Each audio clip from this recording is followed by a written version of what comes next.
گھوٹکی سے خبر شامل کریں گے۔ ڈسٹرکٹ رپورٹر محمد عامر ملک کی رپورٹ کے مطابق گھوٹکی کی مشہور مذہبی اور دینی شخصیت مفتی عبدالکریم سعیدی کا تیسرا سالانہ عرس مبارک مدرسہ غوثیہ فریدیہ مسجد نور گھوٹکی میں انتہائی عقیدت و احترام سے منایا گیا۔ تقریب میں سید امام دین شاہ جیلانی، سید ضمیر حسین شاہ جیلانی، سید زاہد حسین شاہ بخاری، استاد عبدالحلیم خان سعیدی، محتمی مدرسہ غوثیہ فریدیہ محمد طاہر سعیدی، محمد یاسین سعیدی، مولانا عبدالحلیم سعیدی، فقیر عبدالرشید نوناری، راؤ محمد نوید، جعفر علی، مولانا علی نواز حسینی، مولانا سعید احمد، مولانا محمد حسن چاچڑ، حافظ محمد قاسم، رانا شفاقت علی، رانا ظریف سمیت دیگر عقیدت مندوں اور شاگردوں نے شرکت کی۔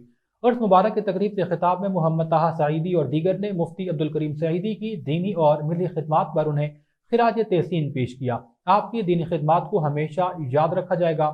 عرس مبارک کی تقریب میں قرآن خوانی اور نعت خوانی کی گئی۔ مفتی عبدالکریم سعیدی کی روح کے اصال ثواب اور بلندی درجات کے لیے دعا کی گئی۔